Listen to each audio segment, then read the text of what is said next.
Hey, you guys, I wanted to come on here and give my commentary regarding a familiar topic that has become more mainstream within the black community lately thanks to social media and some mass media, such as the acknowledgement of this subject on television.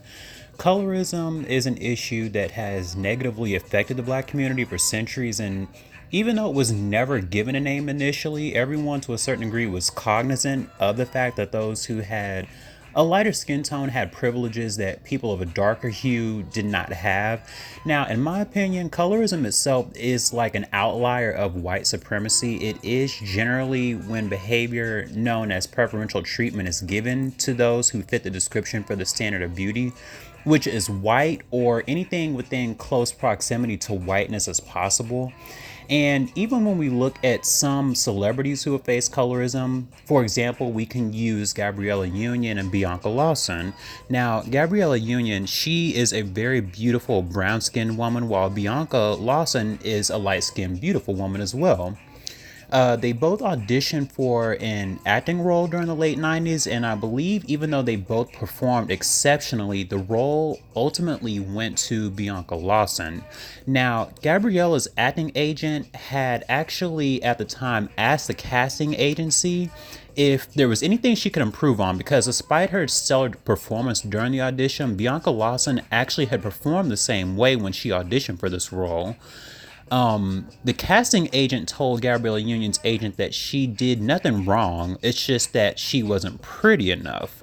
Now, this is my opinion, but I believe that colorism was prevalent during that situation because when you really think about it, if both girls did a good job, but it is happenstance that the lighter skinned actress got the role and there was no obvious reason other than skin hue, then that to me was actually colorism. And this is just one of many areas where preferential treatment is given to those who exude a lighter hue of skin. And then another example that I wanted to briefly cover is the issue of when it comes to dating. Now, this is actually a very touchy subject within our community. I'm sure that all of you are aware of.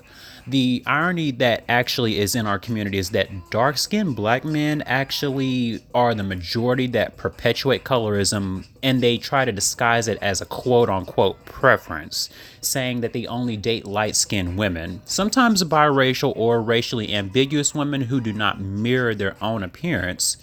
And also, now, this isn't to say that some black women don't also perpetuate this concept, but the vast majority of this is normally caused by dark-skinned black men. We have to understand that self-hate plays a role indirectly in colorism, sometimes directly, but I want to save that for another video. Now, dark-skinned black men do have a psychology where they believe that lighter-skinned women, racially ambiguous, and etc. are somehow more feminine or exotic, and as a result of procreating with them will produce features that are lighter in appearance because they believe that light skin comes with privilege. Now, I want to digress for a moment because colorism can be bidirectional. It can come from other races of people as well. Most recently with Basketball Wives, I'm sure you all saw that, Evelyn Lozada, whom is a mixed Hispanic woman, has actually had a history of making colorist remarks towards dark-skinned black people. Now, I'm pretty sure you all remember at the time, she actually had called OG ugly, despite the fact that OG is a very beautiful, dark-skinned black woman. So ultimately, we can surmise that she was obviously referring to her dark skin being unattractive and unappealing. Now, also, something else that I want to point out to you guys as well is this plays a role in what I was discussing earlier. You see, because dark-skinned black men have a preference for these type of women, they will co-sign this abhorrent and deplorable behavior and take the side of these other women against their own race of women because they believe that lighter skin is more conducive to their psyche. The sad truth is that anyone can be a colorist and reinforce the concept of preferential treatment, but it is extremely detrimental in our community because it can cause those who are not this way to internalize the actions of others, and consequently, they develop a colorist mindset. So in a way, it becomes like a cancer and it metastasizes within the community. This is why we must reinforce the beauty and elegance that is dark skin to help our people understand that there is a uniqueness to our dark skin and that we have our own spaces where we love each other and stand in our perfections, our strengths, while at the same time dispelling any negative aspects or characteristics that the dominant society tries to put out about us. I believe rather than internalizing these stigmas, we should continue to pass along the message of colorism and how we can effectively combat its cancer like symptoms that continuously plague our community.